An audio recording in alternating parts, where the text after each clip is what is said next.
Sekalipun Tuhannya sama, tidak semua gereja dibesarkan dengan cara yang sama. Melihat bagaimana jemaat ini mengasihi Tuhannya, gembalamu bangga.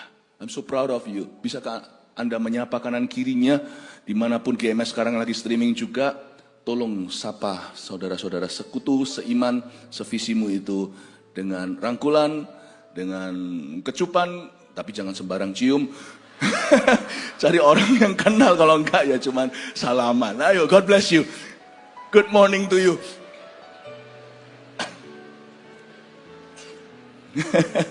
Silakan duduk. Banyak di antara kita, sebagian saya tahu tidak tidur sama sekali, khususnya pelayan-pelayan Tuhan. Thank you ya untuk semua full-timer, volunteer. Breakfast with God seperti ini bukan hanya cium kaki Tuhan, tapi banyak sekali orang yang berkorban. God bless you, kasih tepuk tangan untuk semua yang hari ini datang pagi-pagi. Bless the Lord, oh my soul. Berkatilah Tuhan, hai jiwaku. Kita buka sama-sama Mazmur 103 ayat 1 sampai 2, nggak panjang-panjang. Anda perlu bekerja, perlu sekolah. Judulnya dari Daud. Bunyinya, pujilah Tuhan, hai jiwaku. Pujilah namanya yang kudus, hai segenap batinku. Pujilah Tuhan, hai jiwaku, dan janganlah lupakan segala kebaikannya. Kita baca bersama 2 ayat saja, 1, 2, 3. Dari Daud, pujilah Tuhan, hai jiwaku. Pujilah namanya yang kudus, hai segenap batinku. Pujilah Tuhan, hai jiwaku, dan janganlah lupakan segala kebaikannya. How could you actually bless the Almighty? Bagaimana caranya kita bisa memberkati Tuhan?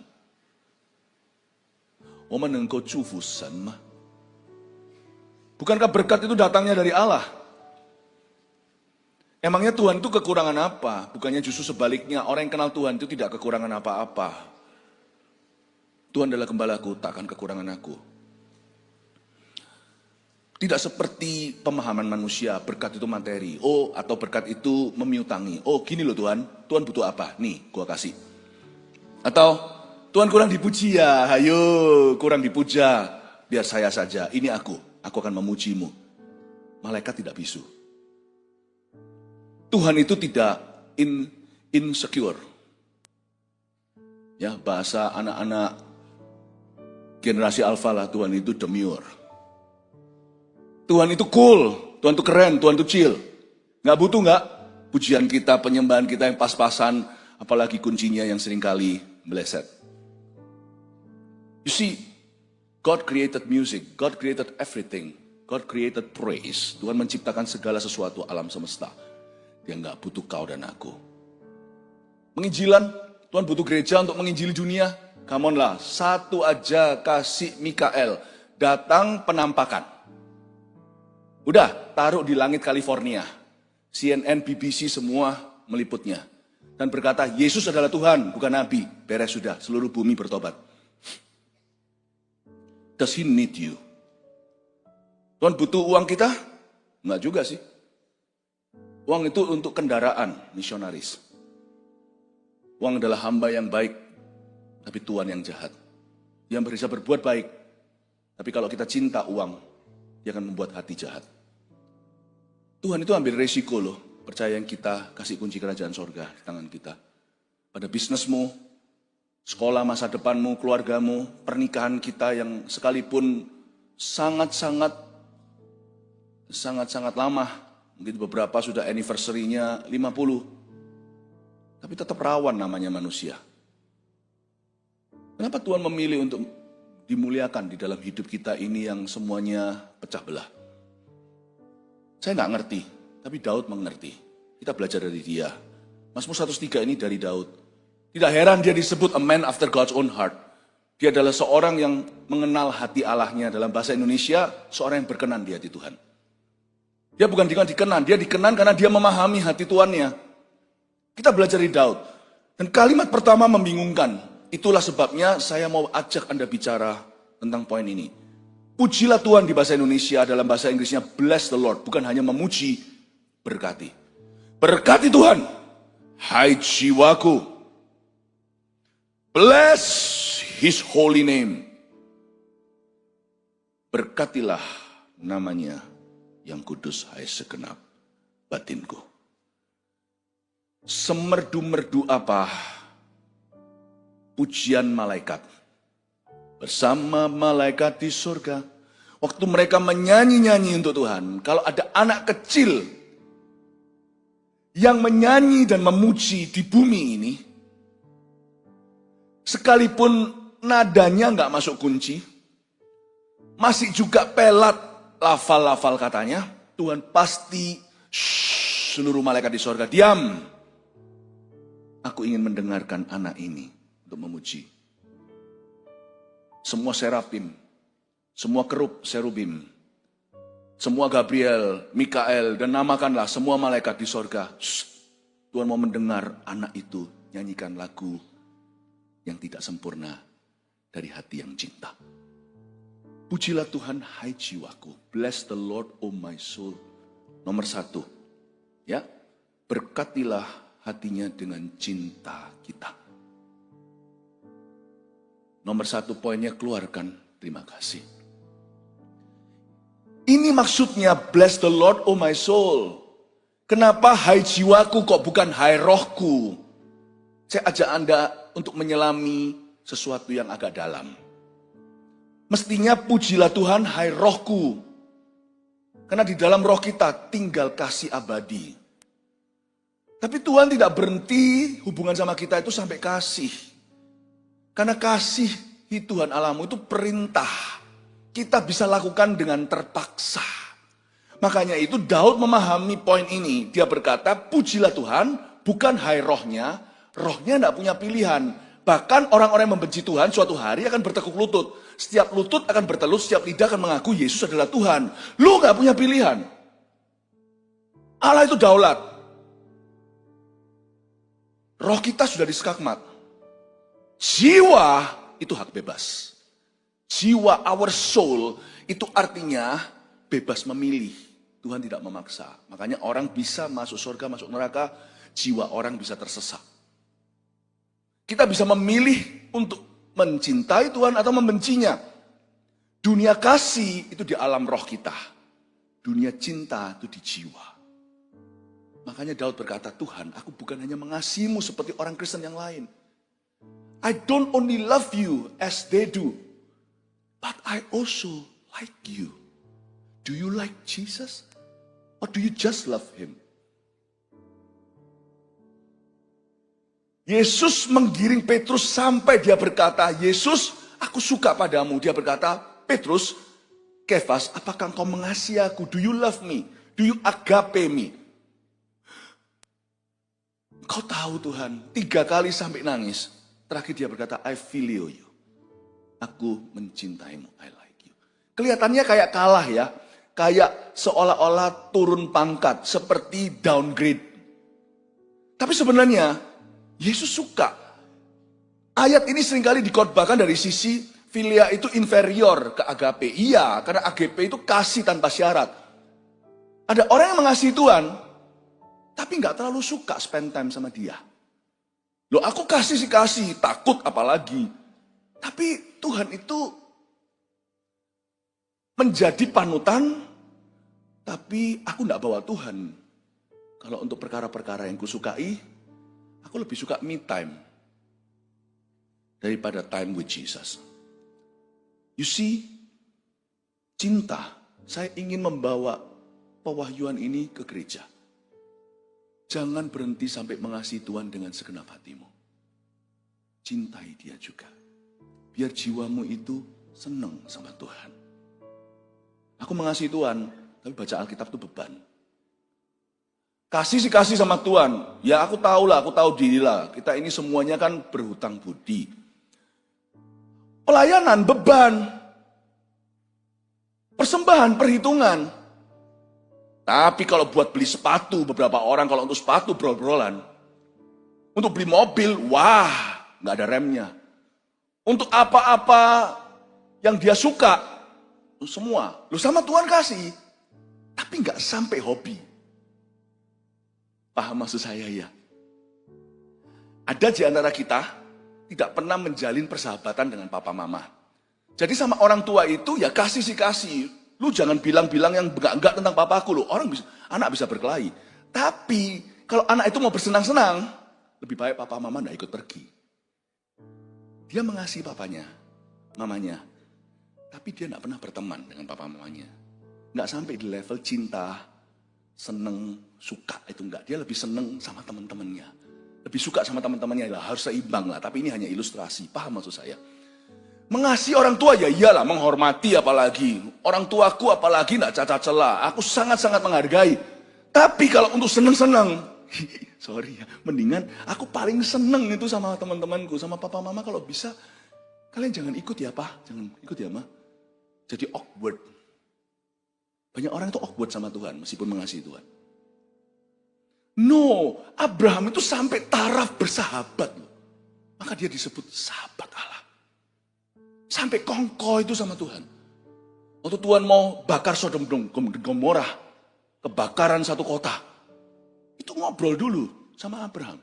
Sang daulat cari temannya. Padahal Tuhan bisa membuat keputusan tanpa dia.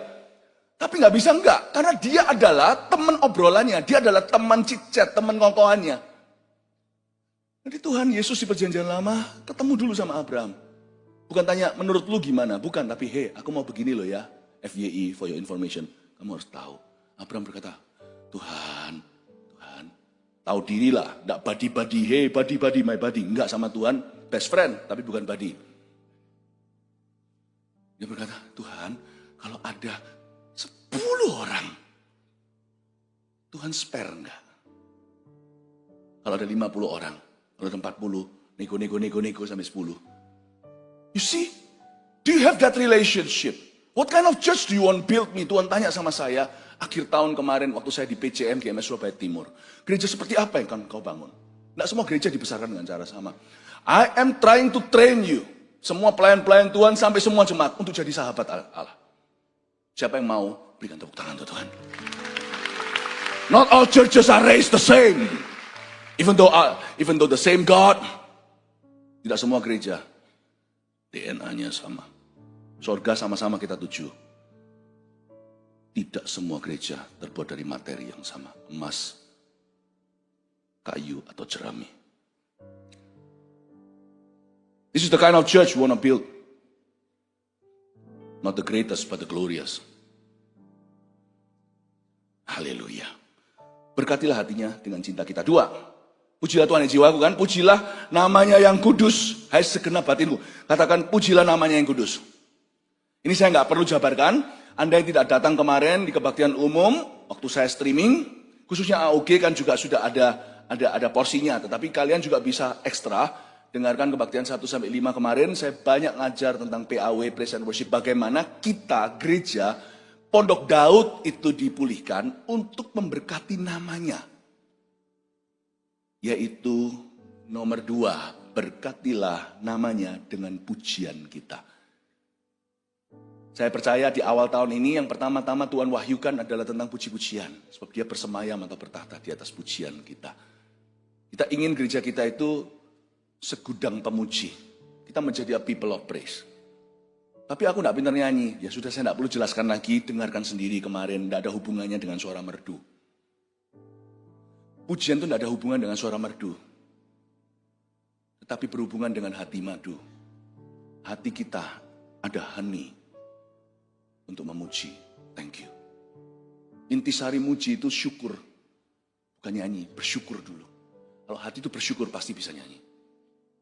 Amin Bapak Ibu. Pernah dengar nggak? Mungkin papanya, tapi jangan cerita. Nanti malu dia, nanti papa.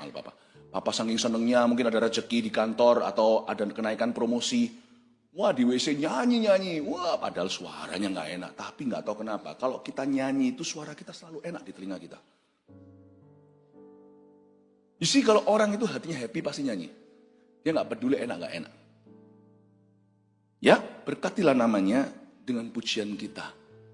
Suka memuji. Ini saya tidak akan bahas, saya sudah bahas 5 kali. Lalu kita lihat ya, pujilah Tuhan hai jiwaku pertama, pujilah namanya yang kudus. Lalu ada kata hai segenap batinku. My innermost being bahasa Indonesianya. Bahasa Inggrisnya. Hai segenap batinku. Ada satu pepatah di Perjanjian Lama, dalam bahasa Inggrisnya, deep calls unto deep. Yang artinya, aplikasinya, hanya orang yang batinnya dalam Roh Kudus yang bisa menyelami kedalaman Bapa. Jangan jadi orang Kristen dangkal. Hari ini kita telah berpindah dari pelataran. Orang-orang yang datang ke sini belanin, kecuali memang berhalangan. Kalau memang Anda sungguh-sungguh bisa, Anda di sini. Anda kan tidak puas di pelataran, Anda masuk ke ruang kudus sekarang. Anda mau dalami iman Anda. Hai segenap batinku, deep calls unto deep. Apa yang saya katakan nanti, saya akan ajarkan di poin ketiga ini, butuh kedalaman untuk mengerti. Setelah yang pertama, berkatilah hatinya Tuhan. Kedua, berkatilah namanya. Ketiga, mari kita baca ayat 2. Pujilah Tuhan, hai jiwaku, dan janganlah lupakan segala kebaikannya. Tuhan sudah terlalu baik.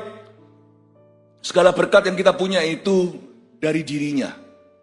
Tak ada satupun yang kita bisa berikan yang belum Tuhan terlebih dahulu kasih ke kita. Tuhan itu nggak hanya memberi kita tuayan, tapi benih untuk ditabur. Everything comes from Jesus. All that you have, all that you could give, itu semua sudah miliknya Tuhan dari awalnya. Tidak ada orang yang bisa memberi Tuhan apa-apa.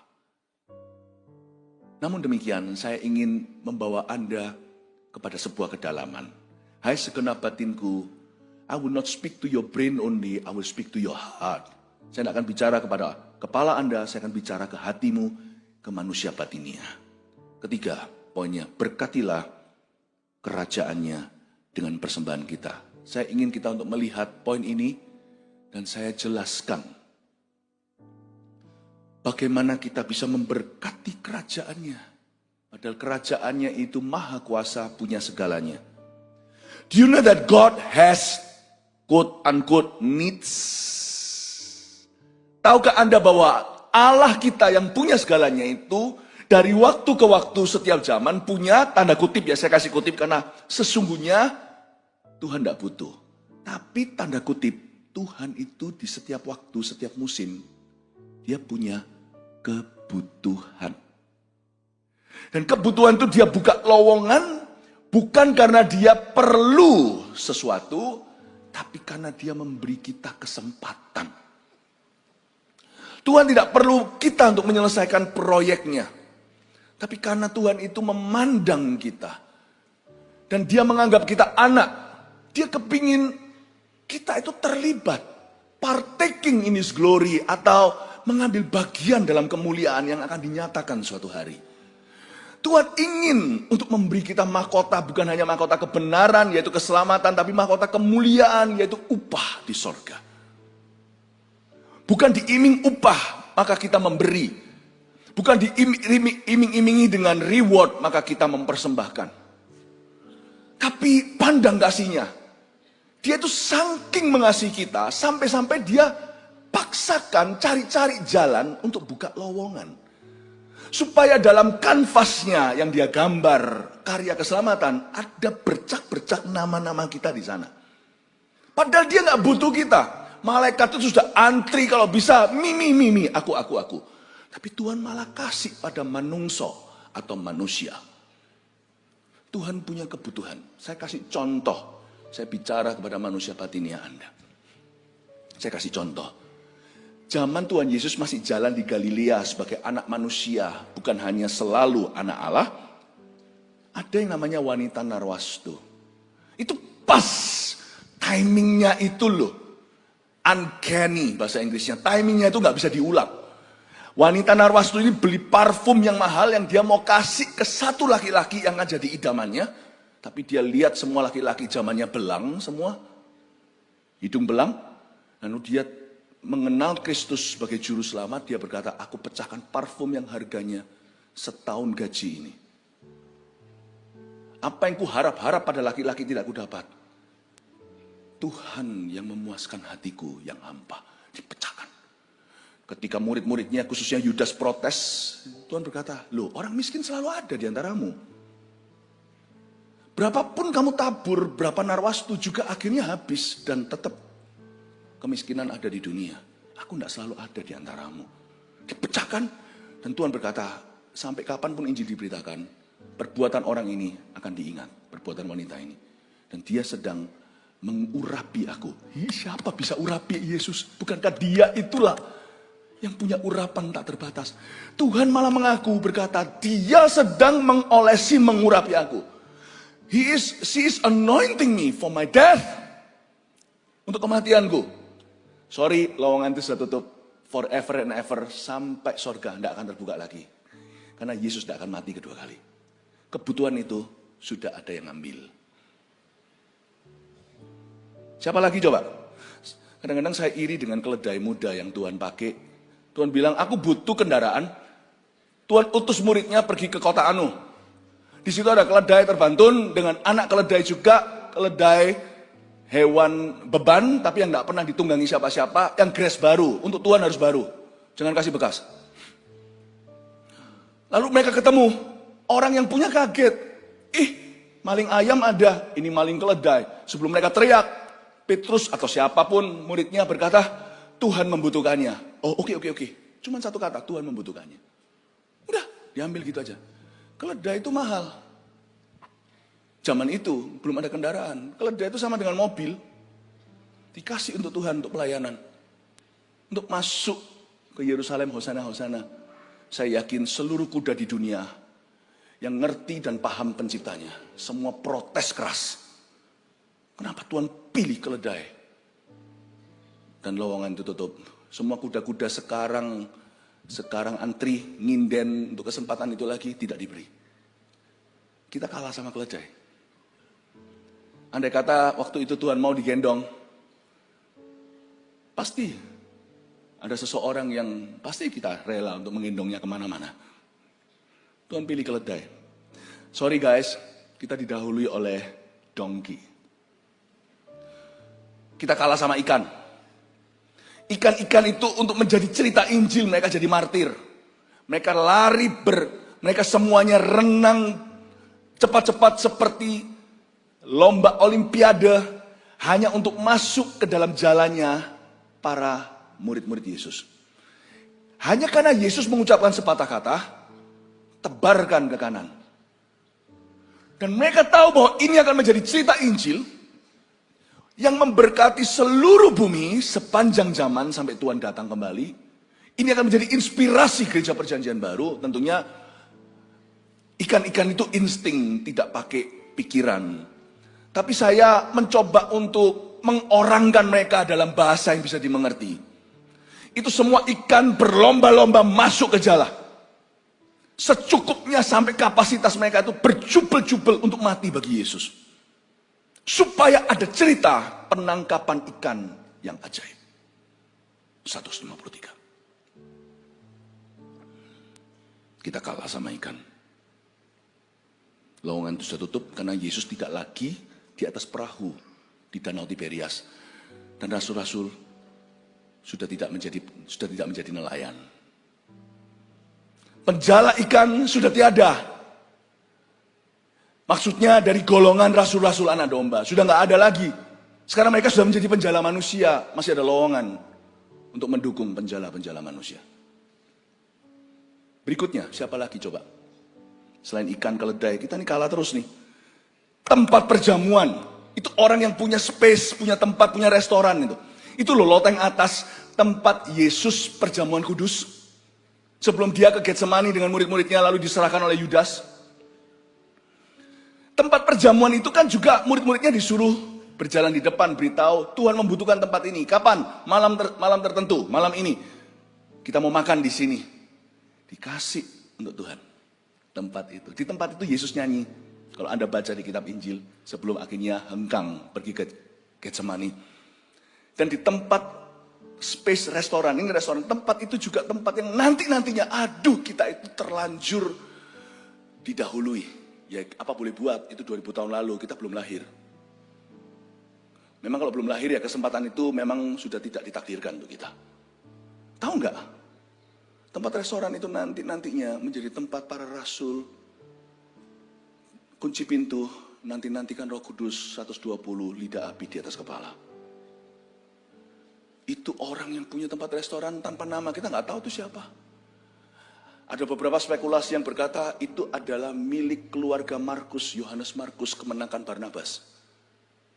Juga tempat mereka berdoa saat Petrus di penjara, ketok-ketok pintu, lalu habis itu ada seorang pelayan perempuan namanya Roda, Petrus ada di depan pintu, mereka nggak buka karena mereka kurang percaya.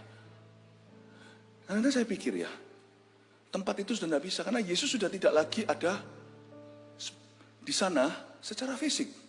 Dan tidak perlu lagi tempat perjamuan kudus. Perjamuan kudus sekarang dilakukan di dalam gereja. Mungkinkah sekarang lowongan yang tersisa adalah membuka rumah kita atau tempat kita untuk CG? Itu masih ada. Tapi tunggu ya, waktu kiamat itu sudah tidak perlu lagi. Atau waktu Tuhan datang kembali, waktu pengangkatan terjadi, itu pun akan lewat. Tahukah semua di bumi ini akan berlalu?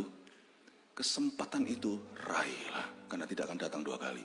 Atau bukan tempat CG saja, mungkin tempat itu akan menjadi tempatnya GMS di kota tertentu. Belum ada gereja yang semisionaris ini. Space atau ruang itu akan digunakan sebagai gereja. Nah itu masih berlaku, itu masih ada. Tuhan masih, ngomong gini agak sungkan, tapi kalau ini membuatmu mengerti, saya akan ambil resikonya. Tuhan masih butuh. Tapi waktu Tuhan datang kembali, itu tidak akan dibutuhkan lagi. Tuhan punya kebutuhan. Simon Kirene, Tuhan tidak akan memikul salib kedua kali. Tapi bahagialah kalau karena namanya kita dihina. Oh, saya mendapatkan kesempatan itu waktu saya di Palestina tahun berapa itu? Ketika di jalanan orang-orang tertawa, intimidasi, sabotase, listrik dimatikan, panitia berkata ada berapa percobaan pembunuhan. Itu kesempatan yang tak terulang dalam kehidupan saya. Saya bisa seperti Simon Kirene bukan mengangkat salib Yesus secara jasmani, tapi mengangkat salib Injil secara rohani. Dihina, diancam, karena berdiri di tengah-tengah marketplace, memanggil orang-orang untuk terima Tuhan. Kesempatan tidak terulang lagi, tapi kesempatan di mana Anda bisa disalah ngerti, dikucilkan, karena perbuatan baik, karena perbuatan benar. Jemaat, GMS tercinta, kita bagian dari tubuh Kristus seluruh bumi, ya. Tapi sebagai gereja yang sungguh-sungguh misionaris, kadang-kadang saudara seiman kita yang lainnya pun bisa salah ngerti. Bisa juga kita dibenci, karena apa? Karena kita terlalu rajin menginjil. Karena kita terus mengajak orang untuk mendengar firman Tuhan. Nggak apa-apa, nikmati. Itu lowongan. Nikodemus, saya nggak bisa sebut satu-satu. Yusuf Arimatea, kita bisa beli kuburan tanah berapa kali berapa. Yesus sudah tidak perlu lagi, jangan kasih Tuhan kuburan. Dia tidak mati kedua kali. Bahkan kuburan yang satu itu pun tidak kepake lama kok, 3 hari lalu kosong. Tapi Yusuf Arimatea hoki. Sekalipun dia orang kaya, dia mungkin bisa banyak hal yang dia bisa berikan, tapi dia bisa memberikan persis seperti yang Tuhan butuhkan ketika tidak ada orang lain menawarkan. Kok bisa yang itu, waktu Yesus diturunkan itu tidak punya tempat proper. Dan badan Yesus tidak boleh dimakan sama vultures atau sama burung-burung jenazah itu yang memakan mayat biasanya. Nggak boleh, harus diturunkan sebelum Sabat. Karena itu dianggap najis oleh orang Yahudi. Lalu Yesus mau ditaruh di mana? Karena tubuhnya harus dibangkitkan, tulangnya pun nggak boleh dipatahkan untuk menggenapi nubuatan. Jadi waktu itu seluruh dunia lagi panik-paniknya. Rasul-rasulnya pun tidak bisa memikirkan untuk dirinya, mereka memikirkan untuk diri sendiri. Muncul Yusuf Arimatea berkata, aku punya kuburan. Dia pergi ke Pilatus, dia negosiasi. Can Jesus be buried? Bolehkah Yesus dikuburkan di pekuburannya keluargaku? Lebih tepatnya di kuburanku secara pribadi. Nikodemus ikut-ikut coba baca di kitab Injil. Dia bawa rempah-rempah sampai kiloan. Untuk merempah tubuh Tuhan, supaya nanti kalau Tuhan dibangkitkan, itu asli badan. Dan dia harus disimpan supaya nanti jadi bukti bahwa kuburan dengan batu yang raksasa itu digulingkan, itu bukan mitos dan bukan rekayasa. Pada titik detik itu, Yusuf Arimatea memberikan yang Tuhan butuhkan. Ketika Yesus tidak bisa bicara karena dia mati. Dan kita juga bisa memberikan apa yang Tuhan butuhkan ketika Yesus sekarang belum kembali. Wanita-wanita yang lain yang datang membawa rempah-rempah sudah tidak bisa lagi kita tiru.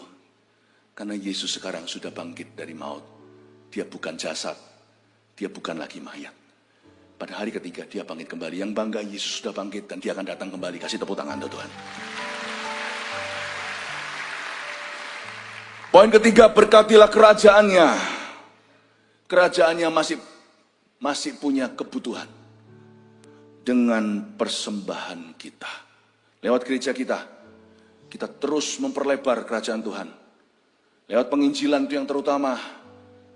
Tapi kita tidak lupakan kemanusiaan. Kita tidak berhenti sampai hanya membantu yang papa, yang menderita. Kalau Injil tidak diberi, buat apa kita bantu mereka, lalu ujung-ujungnya kita biarkan mereka masuk neraka? Pelayanan itu harus holistik dan harus seimbang. Gereja ini punya misi yang bagus, dan saya senang sekali melihat apa yang Kristus lakukan di tempat ini. Lebih bagus daripada bahkan perusahaan terbesar di antara jemaat. Kau mau melakukan karena sektormu adalah bisnis, tak akan bisa melampaui orang-orang Lewi apa yang mereka bisa lakukan karena mereka memberi hidup untuk ministry. So I thank God that our church people trust the church to do mission, untuk melakukan misi. Meskipun Anda juga tetap harus lakukan di perusahaan Anda, CSR dan sebagainya. Anda tetap harus lakukan your social responsibility atau tanggung jawab sosialmu. Tapi kita bersyukur ketika kita merapat, kita kuat. Bersama-sama kita perjuangkan visi GMS, mendirikan 1000 gereja lokal dan 1 juta murid. Karena itu nanti waktu Tuhan datang kembali, telat sudah. Yang selamat-selamat, yang binasa-binasa, itu juga bukan kebutuhan suatu saat. Apa yang kita lakukan MS Peduli, MSP, itu tidak akan bisa diperlukan lagi suatu hari ketika di sorga. Karena di sorga tidak ada sakit penyakit, tidak ada kemiskinan. Puji Tuhan, akhir tahun yang lalu 16.000 sekian ratus orang serentak kita obati di antara masyarakat. Mereka tidak bisa beli obat, mereka tidak bisa berobat. Yang tidak tahu dirinya ada penyakit, cuma ada keluhan-keluhan dan cuma ada gejala-gejala. Kita obati semuanya. Kita lakukan apa yang kita bisa lewat gereja kita. Selama kita mampu, selama Tuhan belum kembali, kita harus terus mencari kebutuhan-kebutuhan Kristus berikutnya. Dan isi. Haleluya. 3 poin sini, Anda silakan foto, bawa pulang rema-rema ini. No, jangan pulang dulu, sebagian Anda pergi kerja dan sekolah. Supaya Anda ingat hari ini, di gereja ini adalah gereja yang selalu rindu memberkati Tuhannya. Ngomong gini, ngawur gak ya? Ini kalau tidak datang di ibadah ini dan terima impartasi, manusia batiniannya nangkap hati Bapak. Orang kira kita ini ngawur. Gereja kita ini arogan. Ini gereja yang berani memberkati Allahnya. Bless the Lord. Oh my soul. Jangan kaget ya, suara saya serak. Suara saya jadi seperti redo. Kemarin terlalu banyak syabah, terlalu banyak bersorak-sorak. You see, this is a church that dares to bless their God. Inilah gereja yang berani memberkati Allahnya. Letakkan kotak persembahan di depan sini untuk saya dan keluarga saya. Tuhan tidak pernah menyuruh kita memberikan sesuatu yang kita tidak punya. Selalu dimulai dengan apa yang kita miliki. Dengarkan. Tidak kurang, tidak lebih daripada apa yang hati kita rela. Tapi hati nurani kita tahu, Tuhan, waktu aku memberi, aku memberkati kerajaan-Mu. I'm blessing your needs. Hari ini breakfast, makan pagi dengan Tuhan. Please allow me, izinkan aku untuk membayar bilnya. Kita punya ayah di sorga yang punya segalanya. Pagi ini, yuk kita traktir Tuhan. Ngeri ya ngomong gini. Makanya kalau tidak melekat dulu, dan kalau bukan jemaat di hati, Dan kalau batinmu tidak mengerti, Anda kan salah ngerti kalau saya ngomong gini. Ini orang nekat ya, traktir Tuhan. Yes! Kita bukan anak yang tidak tahu diri, yang terus dimanja dan dipopokin. Gereja ini tidak menggebu-gebu dan membualkan kasih Tuhan untuknya. Ya, Tuhan mengasihi kita. I know already. What you gonna do? Let's love him back. Apakah butuh berkat untuk bisa mencintai dia? Nggak perlu Tuhan berkati saya setelah ini. Nggak perlu Tuhan kembalikan apa yang saya persembahkan. Nggak perlu. Saya nggak usah diiming 30, 60, 100 kali ganda. Nggak usah. To me, God is my greatest blessing. To bless him, that's crazy guys. Tuhan adalah berkatku terbesar. Dan untuk bisa memberkati Tuhan, itu ide gila. Hah? Yes, I wanna bless my papa. Hari ini saya mau ajak Tuhan makan pagi ini. Dan kita dikasih firman kan sekarang, kita semua juga makan. Let me pay the bill. Rebutan itu orang Asia itu kalau di Amerika atau di mana, kalau itu semua ada orang-orang Barat itu mereka heran ini orang Asia itu suka nggak bisa rebut-rebutan, taruh kartu di sana. Wah tarik-tarian itu sampai seru loh, sampai anak saya pernah sekali mau kasih-kasihan gini. Kami kan selalu suruh anak-anak lebih cepat gitu ya. Wah gitu sampai anak saya jatuh loh. Rebutan bayar. Kita ini nggak gampangan. Kita tidak makan bubur sembarangan. Kalau saya makan, saya pendeta, saya berusaha untuk bayar. Bayarin, bukan kepingin dibayarin. Saya tidak punya mentalitas free itu, mentalitas gratis tidak ada. Saya tidak murahan iman saya. Mentalitas kan tidak gitu, karena Tuhan itu providerku kok. Malah justru kalau nerima-nerima terus itu kapan Tuhan akan berkati? Terlebih diberkati memberi daripada menerima, kata Paulus. No. Izinkan hari ini rebutan di kasir itu untuk bayari papa. Dia papa kita bersama-sama loh, Allah kita. Saya insist, saya mau bayar bilnya, meskipun yang kuberi tidak seberapa. Karena pemberian kita bukan dari apa yang kita tidak punya. Tuhan tidak pernah meminta sesuatu yang tidak kita miliki. Tuhan itu menguji iman kita. Tuhan suka orang yang memberi dengan sukacita. Tuhan itu selalu mulai dengan apa yang kita persembahkan dengan sukarela, tidak lebih tidak kurang, sesuai dengan kerelaan hatimu. So izinkan saya pergi ke kasir dulu untuk traktir Tuhanku. Saya panggil anak saya, istri dan anak-anak saya untuk ketemu sama saya di depan. Haleluya. Setelah ini boleh diikuti sama para gembala regional dan gembala lokal, gembala satelit kita.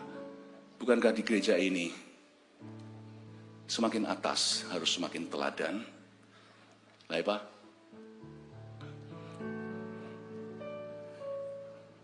This is my moment, oke? Jadi taruh di tengah dulu, jangan dimasukin dulu. Remember your envelope, each one of you. Ada namanya, ya nih, Mami sudah siapin semua ya.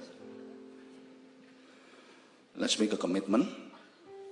Our family will always love God's people, ya.